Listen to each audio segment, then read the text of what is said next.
Okay, everyone. Sorry about that. Just restarting my broadcast. There's a bit of a lag, so I just wanted to restart it. So thank you guys for tuning in again. This is Christina Barr, and we're watching Black Tea News.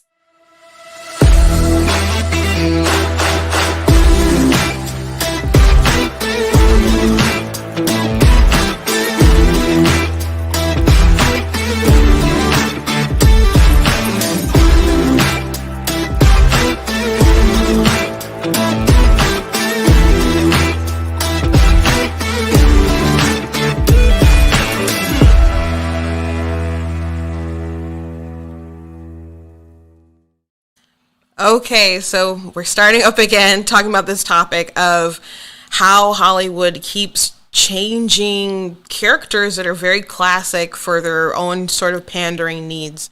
And there's it's a more complex issue than I think some people like to pretend, but I'm talking about this particular topic because Disney did cast their Snow White in their live action movie. If you recall, Snow White was like the film that kind of got everyone started with Disney.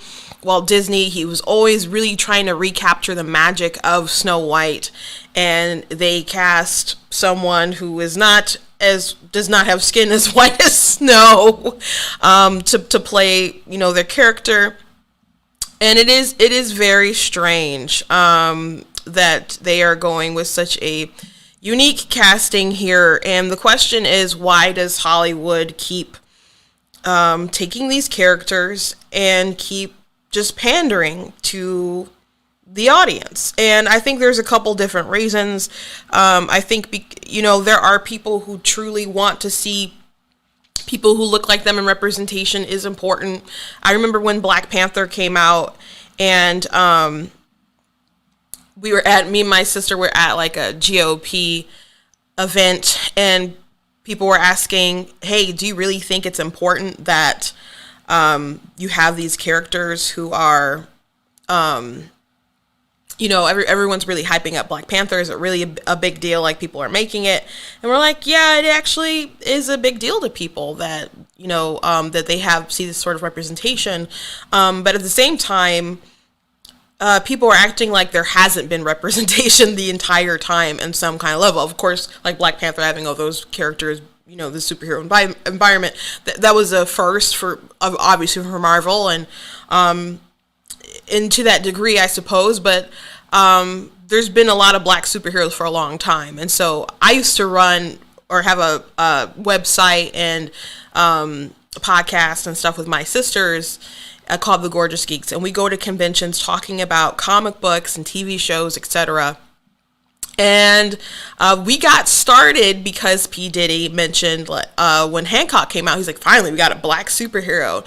And so we were just kind of schooling, P. Diddy, like, what are you talking about? There's been representation the whole time. So we were talking about iconic characters for Marvel and DC and so on. And man, we even threw it back to like Meteor Man. Like, if you remember Meteor Man, just, it was about an inner city school teacher who a meteor fell from the sky. And he, got powers from this meteor. And so then the bad guys, got a hold of it too. So, then there was like this big fight in the streets, and the whole community kind of came together to fight the bad guy.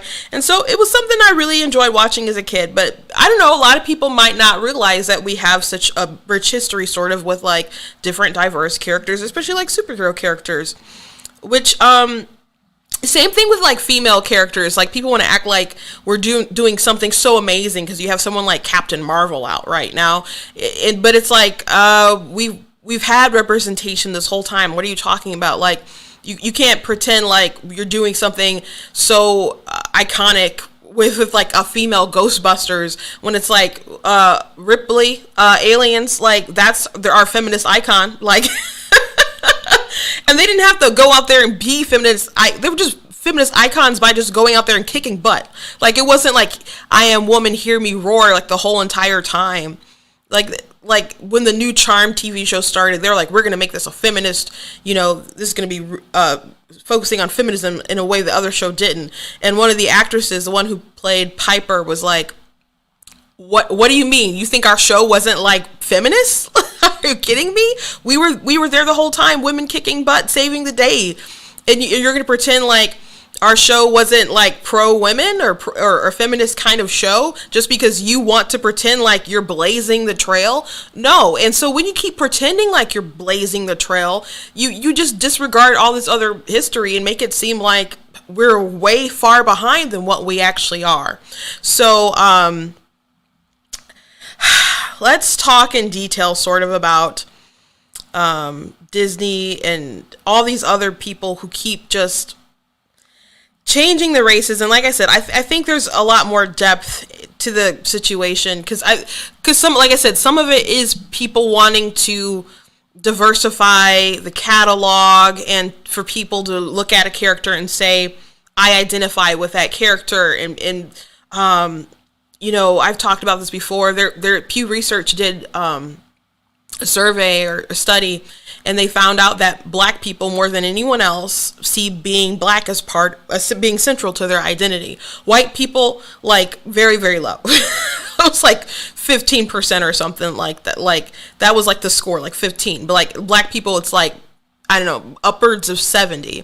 And then it's like Hispanics and I think it's Asians, and then but at the bottom it was white people. So white people don't really have like a central sort of identity where they feel that white is being part of who they are. But with black people, it's sort of baked in. Not everyone is the same, but just like in general, that's just kind of how it is. So if you're a white person kind of thinking like, why does it matter so much to people if they see someone on screen that looks like them? You're just kind of in a different sort of mindset. And so you can just, I don't know, I guess maybe understand that or respect that in a way. But at the same time, you get characters that are just black or minority. They shift it, and the purpose is just to be a black person, and that doesn't do anyone any good. Like when they did the new Fantastic Four, the last one that came out, well, it was just awful. It was one of the worst movies I've seen, like, in theaters, and it was just like a void of joy that just like sucked joy out of the room. It was dark, it was humorless, it wasn't like, maybe people don't like the campy sort of like stuffness that the other superhero films like the early 2000s used to be, but this was just like totally opposite. While they were trying to ground in reality, but a lot of stuff was just stupid, not well thought out. But one thing that bothered me was that, I mean, people were really upset about Michael B. Jordan. They're like, this isn't Johnny Storm. And somebody like, give him a chance. And so that's when he like, he was on other stuff before that, but that's when he really kind of blew up, like with people talking about him and stuff. And so, when he got on screen, like even with all this controversy, you would expect that, Michael B. Jordan would just like be on there and he'd kill it, right? I think that film was to no fault of the actors, by the way. They had a really good cast. A lot of people were on shows like, there's a few House of Cards actors on there, and that was a good show until it all went to like crap and stuff. Because of, I don't know, reasons that started declining anyway, but Kevin Spacey's behavior obviously threw a monkey wrench into the entire plot. But Michael B. Jordan was basically there to be black. But seriously, like that was like what it felt like, because he wasn't Johnny Storm. He didn't convey anything like the charm, you know, of Johnny Storm, the humor of Johnny Storm. There was nothing that was Johnny Storm about him other than the fact that he was the Human Torch and he lit himself up on fire. So it just really felt like they, and even Michael B. Jordan, like a lot of the charm that he can bring into a role and stuff wasn't even there. Like I said, it was like a void of joy, like the whole entire film. And so it just really felt like they were like, we want to cast a black person here. Oh, that kid's on a popular show. Like, let's cast him. Like, but they still kept Sue. And she was white, and she was also a House of Cards actress, and they just made it so they adopted her. And so I still didn't care for that either, because I'm like, this is like their first sort of like iconic sort of family, and not that like adoption isn't a legitimate way to have a family, but it just seemed weird to me. There was like, they adopted this white child and you had this black guy for no reason. And then they're like, this is the Fantastic Four. Just everything about the movie was just wrong on so many levels. And they really just seemed like they got Michael B. Jordan to be black. And I'm serious. So when you just have like diversity hires like that's a real problem. And it should bother people, because do you even care about your content, your characters, the people who've invested time into the characters? Because when you don't treat them well and treat them with respect, it doesn't seem like you really care about those things. Oh boy. But I got a lot I want to get into. And for anyone who's like, this isn't like politics. I love talking about this stuff. Like I said, it was going to kind of the roots. And I feel like all this sort of plays a role too. And so if this isn't your episode for today, you know, you can just share it and move on. But I think it's interesting. And I'm going to get to a lot of like cultural points that I think are still really, really relevant for today. But before I jump in any further, I do want to thank Michigan Brighter Pack for being in their studio again today. And I really appreciate being in here. You know, there's a lot of great people here. They just sponsor a lot of great people who are running for different offices. They just really want people who are going to represent the people. And so, like I said, I appreciate using the facilities. They are not my boss, so if you don't like what I say, you cannot report me and get me fired. That's not how it works. I'm just using the studio. And I like to say that for people who may be triggered, like, I'm gonna just ruin her life. You can't. I work for me. So anyway, back to the story at hand, the Snow White. So Disney's been doing this for a while, and so they pretty much caused some controversy not too long ago with Ariel. So Halle Bailey, not to confuse with Halle Berry, was cast as Ariel. So Ariel has a very iconic look. Notably, you know, she's got her red hair going on too. And they did have set photos that were released, and she does have red hair. It's nothing like that though. It's nothing like what this like bright iconic red hair is. So the look definitely isn't there. She is a singer. I haven't heard her sing. I don't know how well she will do on that front. I'm sure she won't sound exactly like Ariel, but that just being, you know, able to sing is fine enough. But of course, when they make castings like this, they know that it's going to cause some controversy, or at least it's going to cause people to nag and gripe about it, but it's also going to cause people who are going to rally behind it and think it's amazing and think it's great. I didn't like it so much. I have other sisters who are really into The Little Mermaid who were more upset about it than I was. But it is what it is, what they made, I guess. And but now they've done it again with the Snow White casting, which is really, really strange. So like, this actress is going to be on West Side Story. And Snow White, obviously, she has skin as white as snow. And, you know, people think that you're just complaining about racial things. I don't really care so much about, like, if you're not exactly the right race, so much then, like, you look like the character. Like, Little Mermaid, it's a Danish character. So if you're Ariel, you can be another mermaid, but if you're going to be Ariel, or I mean, in Ariel's who Disney made, it's an adaptation of the Little Mermaid, of Hans Christian Andersen's book. So, but Disney isn't being true to their character. And, but it's all based on a story that's Danish. But they can do what they want. I've already accepted that, their live action stuff is just a different thing. But the story with Snow White is, it's not just a racial thing that upset. Like when they did the Snow White and the Huntsman and they cast Kirsten Stewart, I'm like, well, she's pale, but like I'm confused, and I'm just watching it, and I'm like, you expect me to just like believe that Charlize Theron is gonna be jealous of her. Like, have you seen Charlize? Like, I'm confused. I don't understand.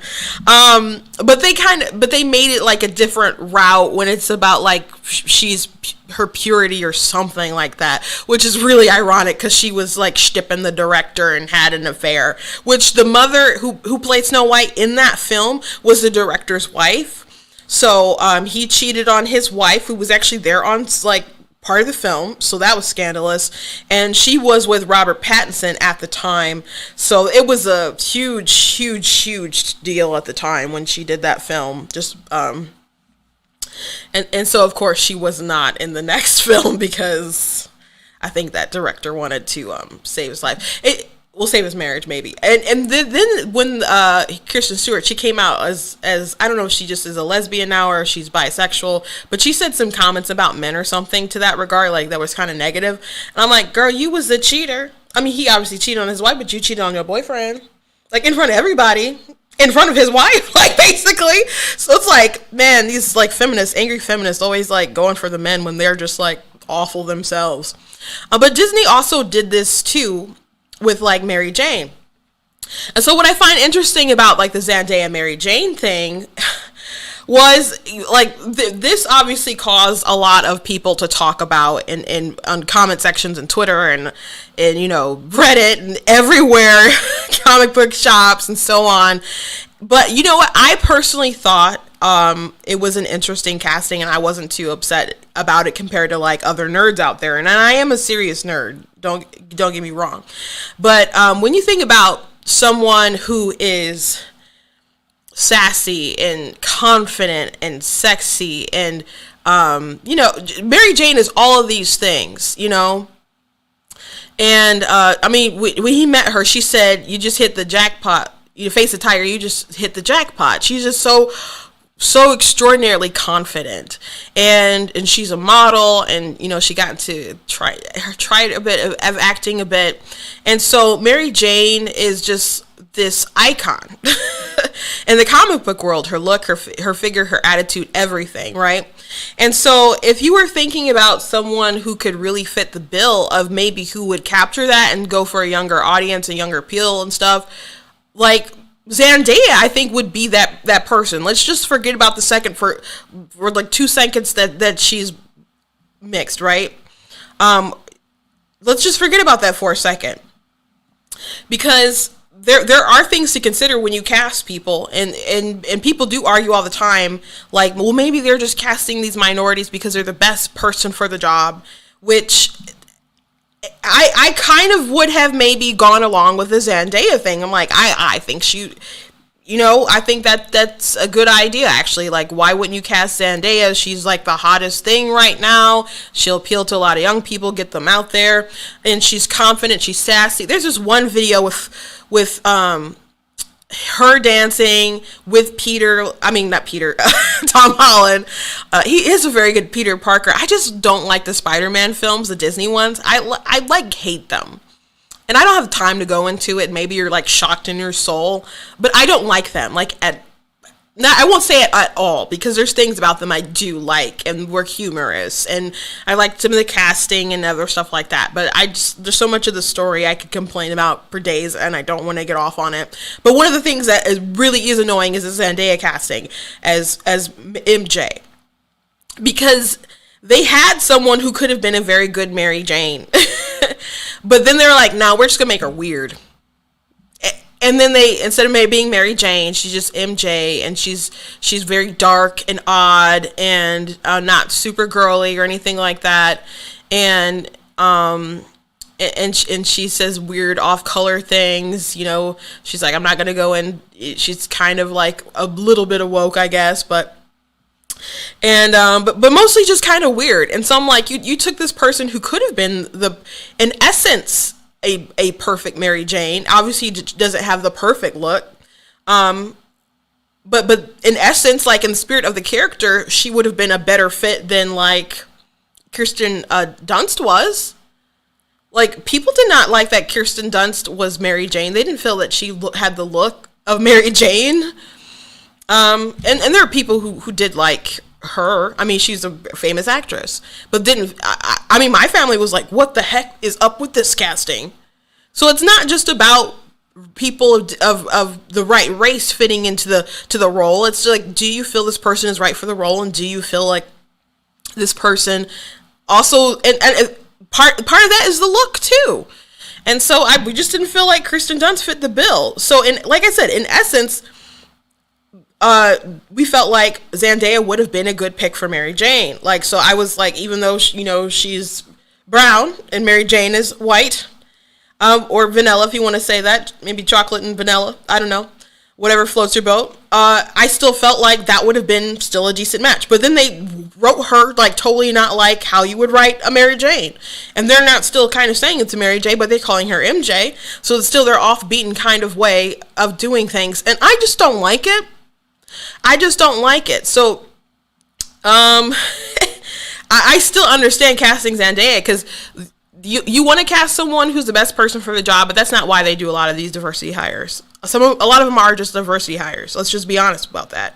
But a lot of times people consider who's just a hot actress, who's popular, and let's do something around the character. Like when they did the Cinderella with Brandy, and had kind of like, that had no sort of like sense making as far as like the casting and who was related to who and whatnot. But whatever. But Brandy was an it girl, and they decided to make that movie, and it doesn't make a lot of sense, but it's still iconic, and it had, some good music in it. And like I said, Brandy, it was centered around the fact that Brandy was a star. So sometimes they do that, and Zendaya is a huge star, so I'm not surprised that they cast her. I just feel that character-wise, they've truly wasted her, and I don't know why. I don't understand why. I really don't. I really, really, really don't. I really don't. Another casting that was a bit bizarre was a Supergirl, and they're doing a Flashpoint movie with the DC universe. And by the way, I do not like their Flash at all. I don't know. I probably will sit that film out, honestly. Maybe one day watch it on HBO Max when I'm super bored or something. But I do not plan on seeing that. I didn't like him in the Justice League when Joss Whedon cut it. I didn't like him when Zack Snyder did the super long 4-hour edited movie. He had a cool scene or two. He had one scene with like Iris, and it was creepy. In my opinion, like, oh, you're gonna like softly stroke her face while she's about to get hit by a car. Okay, you just met her, but that's weird. And I don't like that. I don't really like the actor. I don't think he's funny. In kind of his bumbling Barry way. I don't like it. I just don't like it. But anyway, they're doing a Flashpoint movie surrounding him, and so that's gonna do with a lot of like time travel, messing with timelines and other stuff like that, probably. And so they've cast Sasha Calle as Supergirl. So these are some of the set photos that have come out. She's of Colombian descent, so not exactly what you would think of when you think of Supergirl, and it doesn't look great. The fake abs and so on. I don't know what sort of look they're going for. Some people have pointed out that she looks like this other version of Supergirl from the Injustice timeline. Injustice is like the evil Superman story, which Zack Snyder was totally going into that direction with the black Superman suit. And then if you saw the Snyder cut, after like the 5th different ending, they had like a vision of the future that was dark or whatever. But anyway, in the Injustice timeline, Lois was killed, which set Superman off on a dark path. And so, this version of Supergirl is his daughter if Lois hadn't died, and his daughter had grown up and stuff. So she's got that short hair, but also still not Colombian. What really this reminds me of, this look, it reminds me of Superboy from like the 90s. That's what it really reminds me of. And I don't know what the obsession is with taking women and making them super masculine. Like, if you look like Captain Marvel, they keep drawing her like more and more and more masculine. And they had Brie Larson, they cut that poor girl's hair. They didn't even do like the cool kind of like shortcut or whatever. Like, her hair is like atrocious in the film in Endgame, and I don't know why they cut it. They should have kept her hair long. And even still, she's not the right fit for me to play Carol Danvers. And maybe like the more kind of mannish version they keep drawing now, maybe. But like, and I don't really read comic books anymore. I lost interest in them from the. I didn't like where the stories were going, and now they're just kind of woke and dumb. But before, like, I was reading when it was Miss Marvel, like in the black outfit with the lightning bolt across the chest. You can Google it, but that's when I think about Carol Danvers. I'm like, that is not what Brie Larson is working with. Like, I would think more like Charlize Theron's kind of like those like perfume commercials she be doing. Like, that's kind of more along the lines of what I think about. With that sort of thing going on. So, but they're really obsessed with taking women and making them more masculine, and I don't like it. But that's like the vibes that I get with this, and maybe it will be this version, which again, it's still not quite the right race or whatever. But maybe that's what they're going for, and we're just gonna kind of ignore it. And by the way, people were super excited, like when they're like, oh, we got a Latina Supergirl coming out. And for some reason, it seems like leftist feminists don't like Henry Cavill, and people keep trying to connect dots, like they're like, oh, he dated Gina Carano, so maybe he's on the right or something. And it's like, politics are like, he's not even like American. Like, they have like, not that they don't have politics where he's from, but it's just kind of like different. So it's like, what do you guys like even like arguing about, or why are you obsessing over him? And they were upset because they're like, they noticed he did not congratulate Sasha when she got cast as Supergirl. Like, Henry Cavill is silent. I don't know why these people hate him. He's funny, he's charming, he's so attractive, and he can build computers. I mean, he's just like the total package, I think. But for some reason, they like super are reaching with him, and they just want to hate him. And they were really mad that he did not congratulate this train wreck of a Supergirl thing they got going on with this film. That's probably going to be trash, because a lot of DC movies are not good. A lot of them are really not good. Oh boy, this looks really, really bad. But we'll see. And by we'll see, I mean I will probably watch it when I'm bored one day on HBO Max. When I'm trying to kill time and probably working on something else. Another film that they have someone who is cast who should be white, who is now black. Neil Gaiman's Sandman story. And so the most iconic character, the most interesting character is Death. And so they have decided to cast Kirby Howell Baptiste. I'm sorry if I saying her last name wrong, her hyphenated last name. But she is been cast as Death. And some people are like, oh, that's interesting. When she doesn't obviously look anything like that. So Neil Gaiman ended up clapping back on people complaining. As I'm going to play a clip of Neurotic's podcast, because when he had a couple people on his like Friday nights tights talking about it, and I thought they had really interesting commentary. I'm not familiar with Sam. I didn't read it, but I think it's really indicative of what they're really doing. Real. I mean, God, it could be good if they adapt it right, but they won't. It was progressive for its time. They honestly don't need to change anything. They could just adapt it. It would have been fine. It's not enough for Death to be a white woman. It has to be a black woman now. That's how it is. Yeah, probably at an airport or an airplane fighting. this is Neil before the Netflix money. Yes, but the fan base are fans, and they like the source material because it's the source material they like. So if you do something else, you risk alienating the fans on a monumental scale. It's not Batman if he's now a news reporter in a yellow trench coat with a pet bat. Isn't that Dick Tracy? Does he have a bat? Yeah, it's called Madonna. Oh, good one. I like that movie. I do.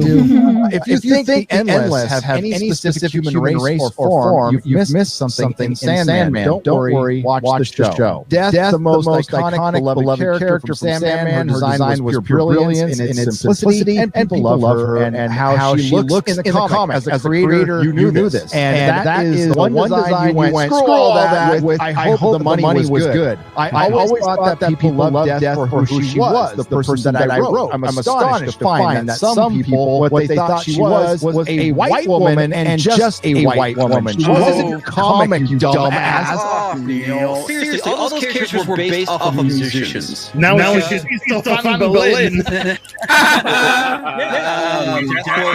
Susie from Susie and Banshees, Peter Murphy for Dream, Annie Lennox for Desire, her was David Bowie. Yeah. All those characters were based off of musicians, basically from the 80s. I'm sure comic writers think, oh, you fell in love with what I wrote and not with what Sam Keith drew. Or no, the thing with the comic medium is it's the visuals that stick in our head, dumbass. And I think Sandman would have been successful anyway if the art wasn't spectacular, but I think it went to the stratosphere because the art was spectacular, because of the imagery. This is an iconic image, and you just changed it. I would say Death is more iconic than Morpheus himself. Absolutely. Yeah, but they would never make like a white panther. Like notice how it only goes one way. And that's why they race swapped her. Is because she's the most popular. Sorry about the audio. This isn't about casting people because they're better actors. It's about a race thing. It's about politics. The reason why it's put out is so people can go, hey, look at what you've changed from your original vision. And that's the only way that they can get fucking publicity now. Stuff like that. Yeah, you're going to get new people, but you're probably alienating more old school people than you are gaining new woke fans. The people that are going for are the ones that are on Twitter all day and don't actually consume content. How long is it going to take them to see, people are not consuming, you know what I mean? Like, how long does this have to go on for people to see? Because money is the only place that they're going to make a change for. Like, that's the only thing that matters. To answer your question, Chrissy, it's going to take a couple more years. Hollywood was slow anyway when it wasn't as corporate, when it was just a guy or a gal owning a studio. Roller Disco was like this popular thing for like 6 months. And then it kept movies for 3 years. And you're starting this shit repeats. It's much slower with the corporation that has to go through a committee and they don't watch this stuff. Like Spider-Man 3 was a massive failure, but it was the most profitable Spider-Man movie at the time. This was just Neil Gaiman being a complete fucking sellout. He got all that. Yeah, he is. Because my neck out. Yeah, so I apologize for the swearing. I forgot there was much cursing in it. But so Neil Gaiman, he came for his fans when they kind of tried to correct the record on him.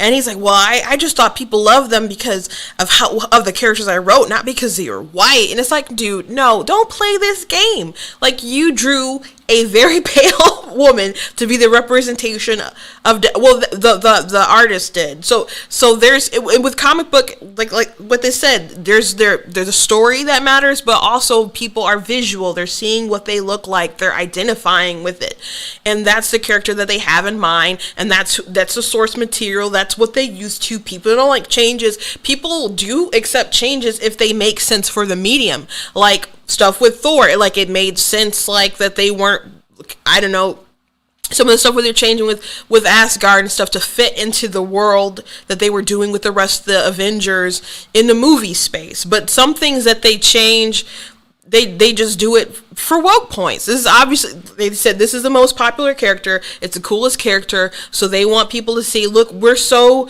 woke, we can go ahead and change his character, and we're going to be progressive and make them black. But the story itself was already kind of progressive, so they look at all the wrong ways to make their point and to tell their story. And so the thing that's annoying about Neil Gaiman coming from his fans and saying stuff like, "Oh, you guys care about that they're white, but that's not what it's about. It's just about what I wrote." It's like, you are such a famous writer that if you want to write an iconic black character, all you have to do is pick up a pen and some paper and have at it. If that's what you want to do, you don't have to recreate something, the magic of what you already had, and recycle it and give us sloppy seconds. That's not what you're supposed to do. You can, obviously that's what you're going to do, but that's not what you have to do. It's not what you should do. I have the same issue with J.K. Rowling when they did the Cursed Child play. And they're like, "Oh, Hermione, she's black," and everyone's like, what are you talking about? First of all, if you saw like the actress, and you saw like the kids who were cast as like their kids, I'm like, Ron, she cheated on you, dude. Because there's like no degradation of the color at all. I'm like, they'll make your kids, bruh. You better file something. Go file the papers for divorce, because they'll make your kids. Those are not your kids, bruh. But it was so annoying, and she's like, "Why do you assume that Hermione was black?" Maybe because people have invested a lot of time reading your books. They've invested a lot of time watching the films. And you didn't say, "Oh, let's make sure that a black actress plays Hermione because she's supposed to be black." That didn't happen. That did not happen. So you casted Emma Watson, and she was Hermione. Iconically, that's what people think about being Hermione. She's not black. There's words in your books about her being pale and other stuff. Like, you drew pictures of someone who was clearly not a black child. Like, you did illustrations. It, like, trying to gaslight us and make us believe, like, she could have been black the whole time. It was just your imaginations gone wild. Like, no, ma'am. If you want to make an iconic black character, or if you wanted to make a black character that was centralized to the world of Harry Potter and make them a main character, you could have done that. You could have had a quartet. You could have made her just black from the beginning, but that's not what you did, and that's fine, because you can tell powerful stories without needing to focus on race, because Harry Potter was about acceptance and class warfare and races, like all that kind of other stuff, without needing the character to be black or Hermione needing to be black. You can look at stories without needing to shoehorn race in there. Are advocating that that Magneto should, going forward, as Disney does the new X-Men, and who knows, they may do this because they're obsessed with changing their princesses who are Danish into black people. So who knows, they might literally just change Magneto's ethnicity and make him like a Malcolm X sort of like figure or whatever. They may do that, which, and some people have tried to say they're based off of that, but that's not the case. Of the origin of Magneto, that they're based off of like Martin Luther King and Malcolm X. That's not their origin at all. But he has a very iconic story, and if you're like, well, we can't just keep having Magneto be old and old and old as these years pass by and we get farther from the Holocaust, it's like, well, if you knew, I mean, Magneto, his like powers keep him young for some reason, so or young or more in shape or whatever than magnetic force, etc., blah blah blah. So I thought the person they cast looked too old to I can't think of his name off the top of my head. Gosh, I mean, you know who I'm talking about, who played Magneto in all the films. I thought he was too old looking when he played Magneto, even like back in 2000 and so when they did the first movie. Like, he's Magneto? I mean, he's a great actor and he did a great job, but but that was like in our heads in the conversation. So you can keep using Magneto and keep telling the same story, but to just say, hey, we need to change him into a black guy now, that's weird.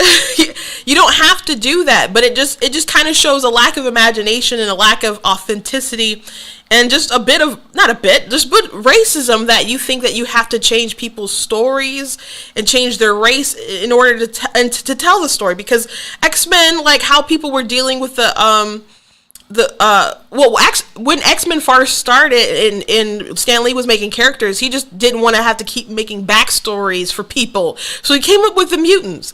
But it ended up evolving as a dual story as people were facing racism and other things, to sort of tell that story through that lens. And he didn't have to make a bunch of black characters or to tell the story about racism. It was just what those people went through and what they dealt with to tell that tale. So you don't have to make people literally black to tell stories about racism or just being different or being ostracized. Those things expand beyond race, you know? I mean, tribes fight each other over silly little things. My dad, he was ministering up in Alberta, Calgary, on a missionary trip, and he was and there was one tribe talking about another tribe, and this one Indian was like, Native American was upset about his daughter wanting to date someone from another tribe. He's like, he's fine, but he's a such and such Indian, and my dad is just like, does it matter? But it matters to them. It mattered to them. Like, there's other things that separate people or identify people beyond race. So thinking that in order to tell the story realistically about discrimination, because you don't accept that white people can't be, that they're only privileged and can't have a power discrepancy like on the social scale and the hierarchy and intersectionality and all that other stuff, that's just garbage. It always has been and always will be. It always has and it always will be. You know, there's a rumor right now, and I like I said, it's a rumor that Namor has been cast for Black Panther. This is an actor who's been in Narcos. Tanak, I don't know how to say his name. I'm just gonna be honest with you, but I haven't seen him before. But my sister watched Narcos a bit, and so she's familiar with the actor. She doesn't feel that he's right for Namor, but I will say that Namor is not Hispanic. Like he's not. Or Latinx, or whatever they're trying to throw the X's and others on stuff. And Namor, it is not that he has to be a white person, but you do know that Atlanteans are blue, and he got teased for being pink. And you could still have someone not pink, and just, they could be brown, and people could still have a difference of opinion about, you're an outsider. So he doesn't need to be pink to tell that story. But if you think that you can't feel like an outsider without being a minority, that's just wrong. It's totally wrong. So I feel like they're just trivializing a lot of different stories from a lot of people. And they just think that race is the only thing that can matter, when there's so much more to a character. There's this Snake Eyes movie coming out, and most people do not care that he got casted as Henry Golding, because Henry Golding is an attractive man. And like, so when I saw the commercials, I was puzzled though, because I did see the other G.I. Joes, and they're not great films. The second one is much better than the first one. This first one was just like awful. Okay? The second one was better. Still not great. But I did recall when they showed Snake Eyes as a boy, and I was like, isn't he white? So I was just racking my brain as I'm watching like this trailer. So then I start like looking through clips of the G.I. Joe, the second movie, to see the flashbacks. And I'm like, okay, that little boy is a white boy. So I do research because I didn't read like the comics and I didn't watch the TV show and stuff. And so, yeah, Snake Eyes is a white person. Iconically, you haven't really seen his face. They've only showed him maybe like twice or something in the lore. So does it matter on the long run that he's Asian? I don't really think it matters a lot. It just matters to me because apparently it matters to someone. It mattered enough that people had to raise up in arms about it. Like, I understand them casting Henry Golding. He's just kind of like it right now, right? So I get that casting. Like I said, sometimes they pick people to pander. Some people they pick people because they're the best people for the job. Sometimes they pick actors and actresses because they are the hot stuff. Like they did for Brandy when they casted the Cinderella thing. He's hot stuff, I think. But I did think this was interesting when I started kind of researching and I read an article. And I came across this quote from Keith Cho from Nerds of Color, who wrote something for Nerds of Color. He said, Snake Eyes, of course, is everyone's favorite G.I. Joe character. He's got the best costume, and his file card made it so that any kid could imagine themselves behind the mask. And for this Asian American kid, that was a big deal. It also helped that everything about his backstory was a mystery. He could literally be anyone to anybody. Which is why it was ultimately disappointing to learn Snake Eyes was a white guy. So the premise of this article is that this was written in that someone wrote this article on inverse.com, and and they use that quote, and their whole premise is that they correct this mistake. It was a mistake that this character was white, and they use that quote to solidify that point that he should have never been a white person. They made a big mistake with that. Well, maybe they made a big mistake giving a backstory anyway, and the fact that they're making this entire film was kind of a bad idea. I'm sure it'll make money, so that can't be a bad idea to Hollywood. But they wouldn't and say it was a good thing no one knew what he was, and everyone imagined that they could be him, and that was amazing. Okay, so that's what they said. So Snake Eyes was a great character. Everyone appreciated. Everyone wanted to be him. Everyone imagined that they were him. But as soon as they found out he was a white guy, fantasy was just ruined. Okay, so does that mean like, now that he's Asian, does that mean everyone's fantasies is now ruined, or you just care that it specifically is he's on your team so you're happy? Like, does the character matter because of what they wrote and what they did, or because you're saying you're correcting mistakes, so it's bad when characters are white? I get you were disappointed as a child, but you're a grown person now. Like, it's a mistake when cool characters who can fight are white. And what's interesting to me about this story, like going back and and I'm just going off of the films. I don't have like an in-depth history like I do with like this other stuff that I've talked about, like with Namor and so on. But like in the second film, they're doing the backstory and the rivalry with Snake Eyes and the other guy in the white. I can't think of his name. But when they're doing their whole rivalry thing and doing the backstory, like, there's a dynamic with this kid not being Asian and someone getting training and stuff and him being an outsider. It just adds to the outsider perspective and the outsider being taken in and taught all these things and the resentment that would build up in him. So I think you're kind of missing you can still have an outsider jealous, a rivalry that this person is jealous, but I think that plays a part in it, or could, I would think, because there's been other films and movies and stuff about the outsider coming in and that rivalry, like Iron Fist, for example. That was such a dumb controversy. People were so mad that Iron Fist was a white guy, when Iron Fist is supposed to be a white guy. But his friend, became the villain, who was jealous of him because he came in from nowhere and was a chosen one and so on. So they just thought it was like white privilege on display. And they just freaking hated it. Storm Shadow, thank you. It was Storm Shadow. You said they should have just had a mystery throughout the movie. They could have just continued, but they can't have it be a mystery because they want to make more money and have a backstory. And that's fine, I guess, for Hollywood and so on. But I was just like baffled. And I'm like, I know I saw this person and they were not Asian. So I had to figure out the mystery. Like I said, I don't care that Henry is playing him. I just find it interesting that there are so many people that were like, we're correcting an egregious mistake. Because that just seems racist to me. It just seems extraordinarily racist to me, that they would have that perspective.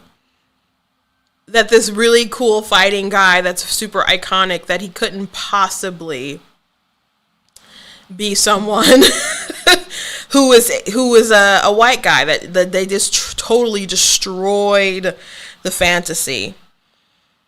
I think one reason why they keep changing the characters, and Young Ripa, he has a podcast and a show on YouTube and stuff. I'm subscribed to him, and he made an interesting point. He thinks that Hollywood keeps demonstrating that they don't find characters to be legitimate unless they're white. And that's why they keep taking these characters who are iconic and aesthetically they are white, and they'll revamp them. Like, they have characters in their catalog who are minorities, who are ethnically diverse, that they could do whatever with. But they don't. They keep recycling stories of Superman and whoever. And that's another person. They're doing a black Superman, and people were like, okay, well, this is going to be... There are black Supermen. I mean, there are black people within the Superman family, like Steel. Or there's an actual black Superman from, like, another universe. But as it appears right now, it seems like this is actually going to be a black Clark Kent. Why? I don't understand.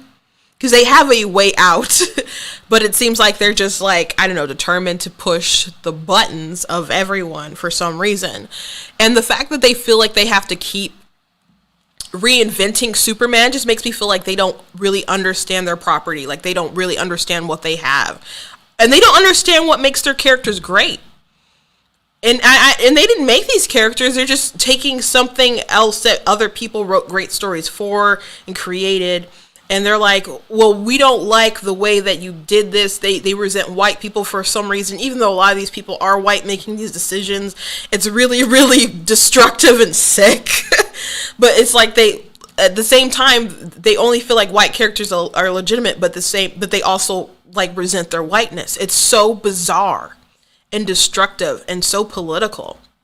So they don't understand what makes Superman great, so they can't, like, make great Superman films, and they don't, and they keep screwing up, and then they're like, well, the problem must be that he's white, or that it's too traditional, so we got to mix things up. Let's hire Ta-Nehisi Coates, a black lefty nihilistic writer who didn't write great comic books. Give him Superman, partner him with J.J. Abrams, because he's coming off a big win with the Star Wars series, right? Let's partner them together, and then make Superman black, and then we're gonna really have something spectacular. Maybe they will create something that's amazing. I doubt it.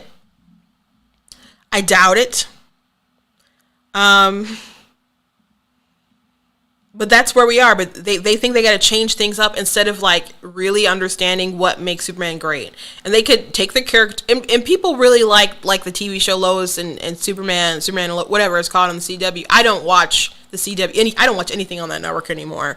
But actually, I did see a clip earlier today that made me roll my eyes. They had a backstory with some Nazis going around, and they're like, Superman just saves people, but there's systemic things wrong in Metropolis. See these people leaving Nazi signs everywhere. I'm like, really, guys?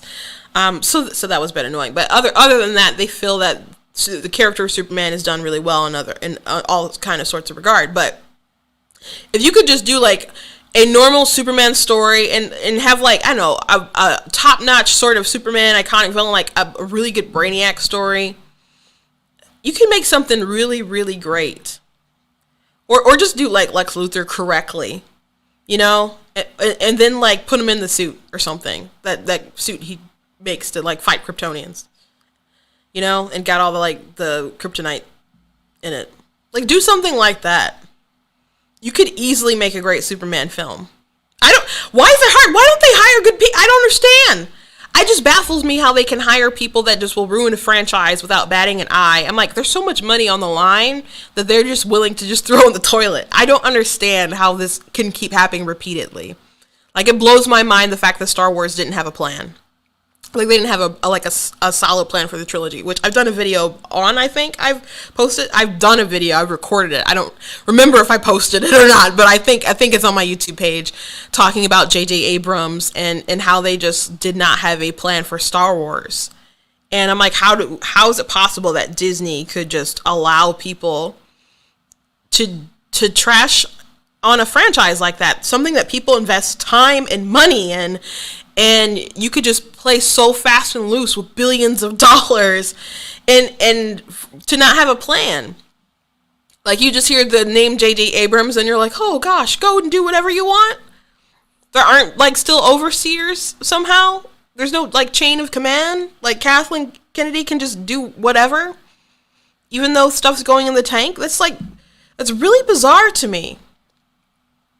It's really, really bizarre. But these people don't understand their characters. They don't love their characters. And they just keep messing them up tremendously, for all in the name of wokeness. So they don't understand people like Superman, but they find legitimacy in Superman. And they don't want to do other characters like Icon or somebody like that. And they just got to make Superman black because they feel like that is the fix. They feel like putting these characters in blackface will solve all the kind of problems, which is super bizarre.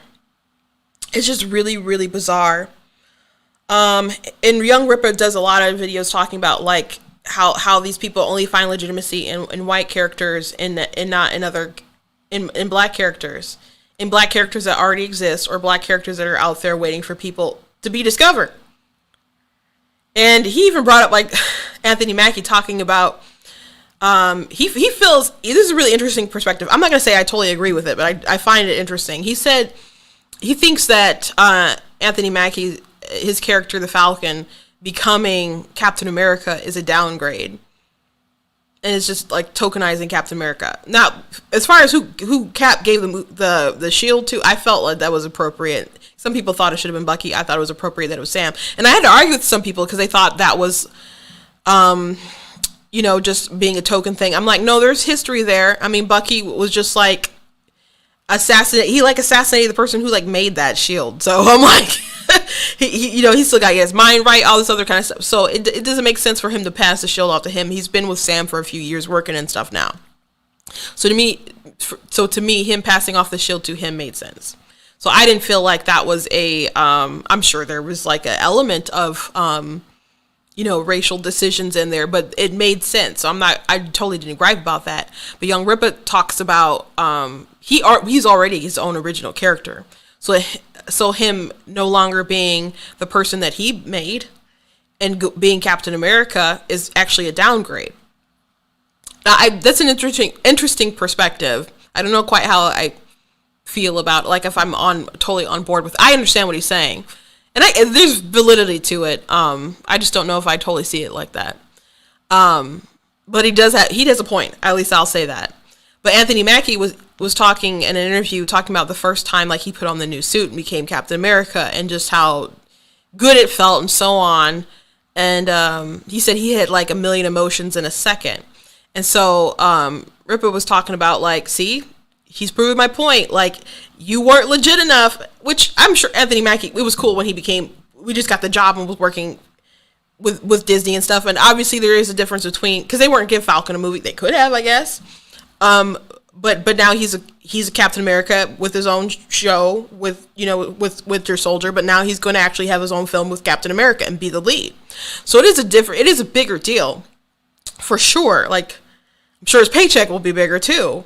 And he seems like a pretty solid guy, I think, in general, and people on the left are probably going to try to cancel him because I think he has too much sense. We'll see if Hollywood like beats that out of him. But I think people are people were mad at him because he doesn't think, because he said that Bucky and Sam aren't gay, and he stuck up for male relationships and and bromances and just like having a partnership, people being able to work together without being gay. So people didn't like that, and they said he was homophobic. People were also mad at him because he believed in like traditional sort of roles, and he's like, make daddy a sandwich, like, if you want me to take out the trash and do this other kind of manly stuff, make daddy a sandwich. So people were mad about that. So I just think he has kind of like too much sense, and so they're gonna get to him. So either he's gonna have to go woke, or they're gonna try to cancel him, and or he's just gonna stop talking, like in a real sort of way. But anyway, he said it was a demotion. But he had all these special feelings himself internally because he was Captain America, even though he was his own character already. So I don't know. I don't 100% feel like maybe that's a fair assessment. It's an interesting assessment, though, and I encourage you guys to check out Ripa's stuff too, because I do, like I said, I do think it was an interesting analysis as far as Anthony Mackie and Falcon and where they're going with that. But he does talk a lot about characters that they'll take that are traditionally white or whatever, and how they keep trying to upgrade them, and they'll make them tokenized and black or a woman or whatever, because they feel those characters are legitimate, they're grounded, they're rooted, they're what works, right? But they want to update them and revamp them instead of trying something new. So that's another thing that bothers me. I mentioned how Neil Gaiman and J.K. Rowling, they're like, oh, my characters could have been black the whole time. What are you talking about? When it's like, just pick up a pen and a pad, just like start writing. Like, you don't even have to like talk to your publisher. Just like put something on Twitter, like screenshot it. Like, look what I worked. I did. And like, you take a photo, post it, and people like, there'll be fan fiction the next day. People will be cosplaying the next day. Maybe not so much for Rowling now, because people think she's a transphobe, because, you know, she said men can't have periods and have babies and stuff. So people don't like her, which is wild. But if they want to make new interesting characters, all they have to do is write them. Write the minority characters. Don't give people sloppy seconds. But also, what's interesting is that there's so many people out there with a lot of interesting ideas that you could go and get their ideas and make something out of it. But they keep just recycling their stuff and revamping their stuff and just changing the races. Like, go to a Comic-Con, walk down an independent alley. Like, if you don't have to turn characters gay. I've been to a convention and there was just like lines of like people who were like LGBT centered, and they have characters and they have stories to tell. You can check them out, and if you like them, you can give them a shot. They're indie. You can probably get a good deal on their stuff too. I write characters, and I'm not saying all this to beg it or whatever, get a job. I don't know if I don't even want to do something with Disney and them. I don't know. Anything like that. But I have characters. I have stuff that I've written. I'm just one of the many. One of the many. Since I talked about it, I'm going to plug my book right there. One of them. I have lots of books. I have 14 that are published. So there's my plug for me. Go check them out. I'm on Amazon. But there's lots of people out there with amazing stories that they could tell, with characters who are diverse, with that tell more folklore than like the Little Mermaid and stuff that we've seen that retold. There's other stories out there, you know, in China, in Japan, in Africa. So many different stories that they could tell with diverse characters. You don't have to make Snow White Hispanic. You don't have to make Supergirl Colombian. You don't have to do any of this. You don't have to make Little Mermaid, who's Danish, black, and I don't know what all they're gonna do with the story. I've accepted that their live action is just different, and I won't like it, and I haven't really been so much into it. I mean, their Jungle Book was good, but the rest of it, just jarring and weird. And I've accepted that it's just different, and I won't like it.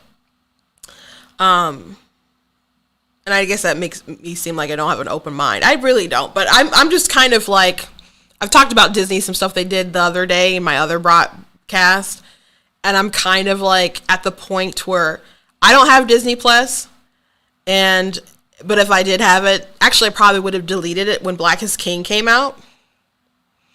But there's so much stuff that's coming, or is happening right now, that's worse.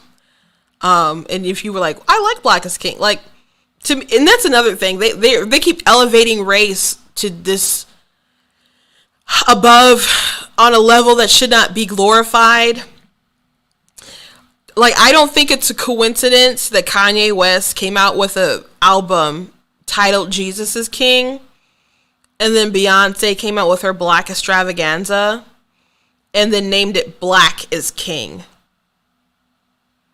I don't think that's a coincidence that they want to glorify that to that level at the same time, or just right after Kanye West did his Jesus is King. Because they want identity to be so central to who you are. I did a video, and I just posted it not too long ago before I started this live, about me reacting to a Washington Post video where they're talking about whiteness. And it struck me, I mean, besides all the typical, this stuff is racist, Marxist sort of ideology, blah, blah, blah, that I've talked before, what kind of struck me differently while I was reacting to it and was thinking and talking through the video was like, they are really, really determined to give white people an identity, which white people are from so many different cultures. Like, you don't hear a lot of people say white pride, and I would not recommend saying that, by the way. But why would they? Like, but people won't say that they're proud of their white heritage, but you'll hear people say that they're proud to be Irish or Italian or other stuff like that, right? They're proud of their different cultures and their countries of origin and whatnot. But still, like, if you're in America, they still put America first, but they might hyphenate it. Like, I'm Polish American. I know people who want to just marry within, like, if they're Polish, they just want to marry a Polish girl. I've heard people say stuff like that. So there are people, like, super into their culture, but as far as, like, the group identity of whiteness, they don't have that. Like I already talked earlier, like, Black people, Hispanic people, Asian people, like, that's part of their identity, and it's super high in the Black community, the highest. White people, they really don't have that sense that them being white is central to who they are, or that they think about it. But the Washington Post, they did a whole thing on, like, whiteness, and had white people talking about, I've never really thought about whiteness was the default. I'm thinking about my whiteness. I'm rethinking my life. It's important to acknowledge whiteness and how it plays a role in America and all. And they just want everyone to really be obsessed with color and be obsessed with their identity, with their skin color, and to see it as who they are. And we're really, really walking backwards. So they want white people to acknowledge it. It's basically like a superpower, like it's a like it's going Super Saiyan or something when you're white, because you get all these privileges. It's like you're not just a human being, like you, like, base level is human, but then you get like white, and then it's like a superpower, right? Because you get all these privileges through life, and you're just like golden, right, when you're white. But at the same time, they want you to have all these drawbacks and be ashamed of all those things. It's a really destructive sort of ideology that they have. And so it really is an amazing video. I recommend watching it just to see how crazy it is. But I recommend watching my commentary on it so you can at least be entertained and see how annoyed I was with it all. And at least have some smart commentary as all the dumb stuff is happening. But they really, really, really, really do want white people to have an identity. And then to hate themselves collectively. It's so weird. It's really, I mean, it's evil. Like, I'm not baffled by it, I guess. It's just evil, and people are out there doing evil for evil purposes. Why? I'm not exactly sure. I'm not really sure. So, you said, yeah, being black is a religion. That's how they want to try to make it. That it is something that is above any sort of collective we can have. I'm probably going to say this and end it, but I did a response to a TikTok that's pretty viral. But there is this atheist/agnostic account on TikTok, and there's this trend I don't get. People are like, I'm getting ripped tonight, R.I.P.I., and then they start talking, like, they start dancing a little bit, but then they start talking about whatever. And so she starts talking about, like, can we talk about how white Christianity pushes rape culture, starting with like Mary and Jesus and his conception. And so first off the bat, Mary consented and there was nothing sexual that happened. So just taking the word rape and you overusing it is just disgusting and disrespectful to people who actually have to suffer through that injustice. There's one person who I follow who was like continuously raped and ended up getting pregnant. And so every time she sees videos like that, she just tears them a new one. And she did talk about this video too. And Mary did consent, you know, when the angel told her about it, whatever. So anyway, the whole like narrative that she had was weird, but and wrong, and which I did address that in my response. But my response was like, why do white people hate themselves? I'm like, this is really cringy. That you guys have to keep saying so. And I know it's not all white people, but like specifically this white person, sure, and people like her. Like you have to keep lodging these bombs at yourself. And she specifically mentioned white Christianity, but why separate it in that sort of way? Because I read the same Bible that they do, like in general. I mean, people read different versions and whatnot, and some people are actually onto some weird denominations that maybe don't fall into actual Christianity or whatever. But for the general part, when people say white Christianity, I don't know what they mean. I really don't know what they mean as far as how they keep trying to separate me from them. I'm not really sure. But I'm like, you mentioned white Christianity to diss them, but I read the same Bible. I serve the same God. I'm like, no one in this scenario from the story you told, like, is white, except for the person who started the video, the woman who was like the atheist person. And I said, go back to Jesus because he can heal you of your self-hatred. So that's the route where I took it, because I find it really bizarre when people keep trying to separate us by race so much, especially like on the religion front too. Because I really don't understand what they mean by the white religion. But I understand what they're trying to do. They're trying to say that white people don't think about other, like the social justice aspects that the black community may need, like justice and reparations, all the other kind of stuff, which I find that ideology destructive. And I talked about color communism and common sense and how there's a root in Marxism. Like, people need to have to corrupt the church in order to complete their goals with you making this a socialist and ultimately communist sort of nation. Like, there's an evil agenda there. Progressive Christianity, I don't like it. But trying to do this like social justice stuff, like, God cares about justice, but he cares about his sort of justice. We're on a different level in thought. Like, when Jesus was preaching the gospel, it was about like focusing on the gospel. He's preaching the kingdom of heaven. Like, he could have been a revolutionary and doing all that kind of stuff, but that's not who he was. And ultimately they chose Barabbas over him because he wasn't the Messiah they wanted him to be. But that still doesn't change Jesus and his mission and what he's called other people to do. And there's nothing in the Bible that just says you deserve everything, that you're not going to have to suffer. That's one thing I really hate about this social justice stuff. And I know I'm kind of really going off topic now, but it's just that everyone's like me, and everyone's so self-absorbed. And it's like, maybe you don't get to get everything, babe. Maybe sometimes you have to forgive and move on. It's really not always going to be about you. But as I said, they keep trying to force everyone to identify in different racial areas. And they want white people to be white, to know they're white, to everyone who's white to have a collective. They want to talk about systems because they don't want any sort of individuality. Again, because there's like Marxist roots and all this stuff, but they don't want any sort of individuality, because if you acknowledge that individuals make decisions and it's not so much systems, but people put the things in order in place, then you can point and say, no, this person made this law. Like, you hate the law, but like, this person passed it, this person, this person, this person, and they all probably have a D next to their name. But they don't want you to look into that. They just want to collectively say white people did it, and white people did the nasty, or not the nasty, but did a bad thing. And they just want everyone to be collective white guilt. But the thing about collective white guilt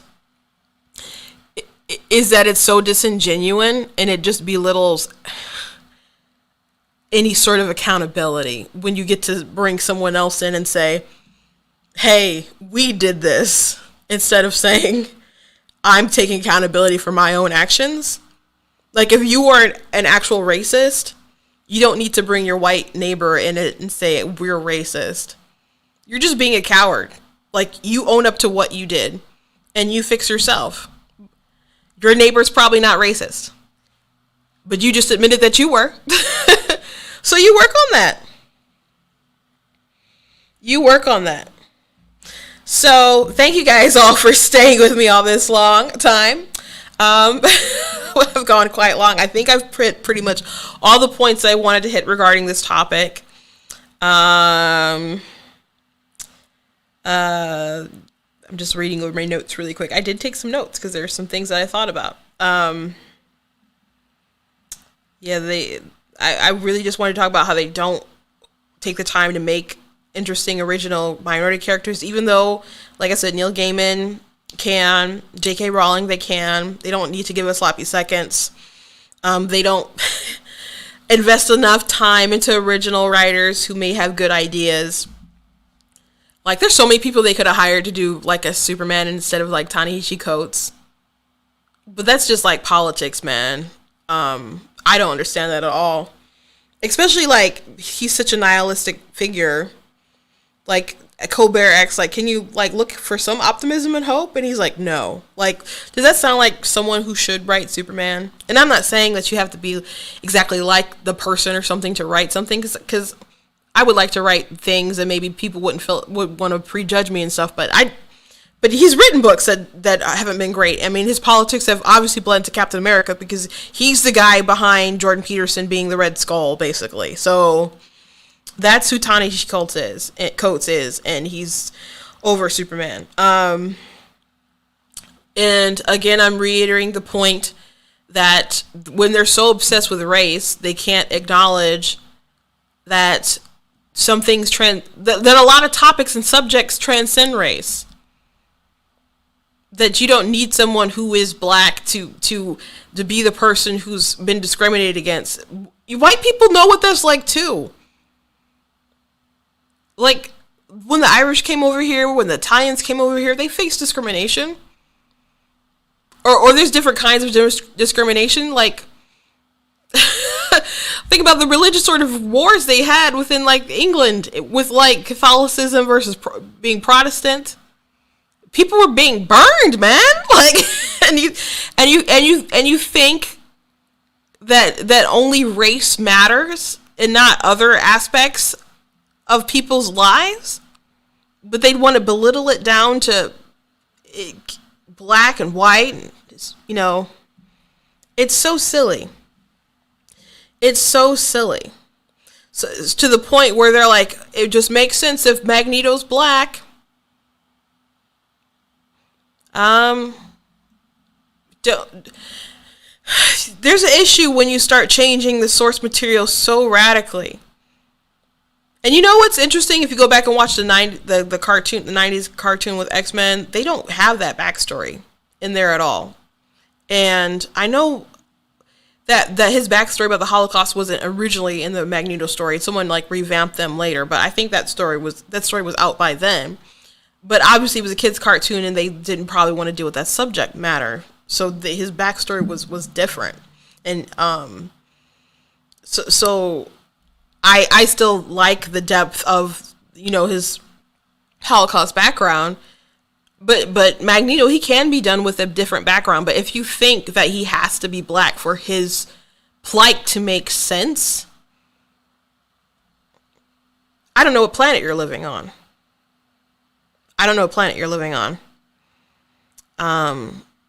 So I don't know what we're going to do about all this. I get more discouraged with the stuff that I watch all the time. I really don't watch much of anything anymore. The last time I watched something, I just rewatched Fringe.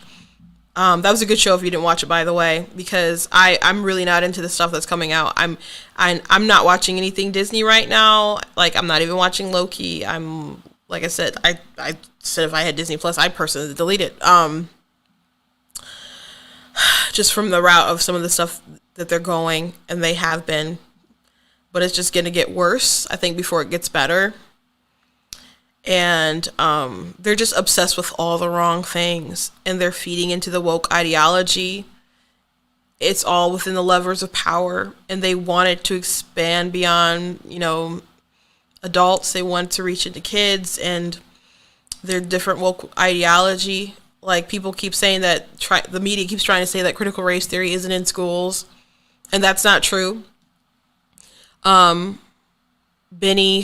I can't think of his last name, but he Turning Point USA uncovered, that they tweeted and did stories, and it's in a couple different things, but, and he's with Newsmax too, but, in Iowa, they were teaching critical race theory, and they were making teachers and other people go through different trainings and stuff like that. There's a lot of different screenshots and leaked documents, from the school board, in the district, and they were likening, like, Make America Great Again to white supremacy and a bunch of other stuff. So obviously there's a lot of activism and political agendas with this stuff, and the media keeps trying to pretend like that's not the case when it obviously is. And and actually it's illegal to teach that kind of stuff now, but we'll see how that stuff is enforced. But they contacted some elected officials, and they were not happy. But Iowa was a big Trump red win. So especially like in the county and stuff, I think, where they were trying to teach that. So obviously they have their agenda where they want to destroy the opposition. So these people pushing these ideas, these racist ideas, they are aligned with a particular sort of ideology in a particular party. So we need to be on the lookout for that. But I do think we can take back the culture. But I think that's also going to take making some hard decisions about, like, putting your foot down on what you're not going to watch and who you're going to support, and then support someone better. I think you may have to, like, shut down your Disney Plus account and other stuff if you want to make an impact, and support some other stuff as it comes along. So, but that's kind of a conversation for another day. Thank you guys so much for joining me on this long conversation. Like I said, I know it's not quite exactly like all the news of the day with the politics, but like I said, this is my roots, talking about, like, comic books and such and pop culture. That's what I used to do when I was a gorgeous geek. Me and my sisters always talked about coming back and doing it. And at one point we're like, yeah, we can come back and do it. We go, and I'm like, and my sister above me, Katrina, it was three of us, but me and Katrina made a pact. We're like, okay, we're going to come back. We're going to lose some weight, and we're come back and do the Gorgeous Geeks. And we didn't lose the weight. We are working on it though, but but it's fine that we're not doing that, because I'm pretty sure if we had kept doing it through all the years and kept up with the Gorgeous Geek stuff, that maybe we would have been, like, picked up maybe by, like, a bigger organization or something. But because of politics and certain things, we would have probably been canceled. So it's fine where we are right now. Again, please visit blacktnews.com. Check out content that I've written on the sites, and please check out different merchandise that I have.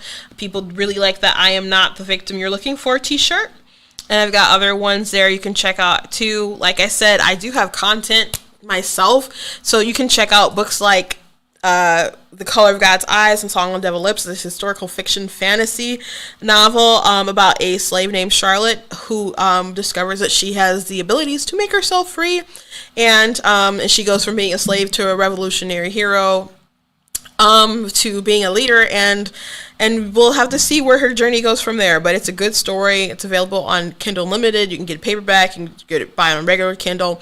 You can check out that and other stories that I have as well. So if you want to support and actually see some diverse kind of stories and characters, and in a story that also transcend, like, obviously race plays a big role, but that's also a story that will transcend that as well. There's other themes and other elements, and that's something that's talked about. And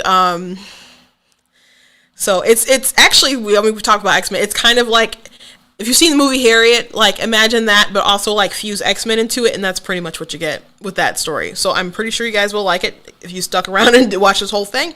So go ahead and check out my books there, and make sure that you visit blacktnews.com. Thank you guys so much, and I'll see you next time.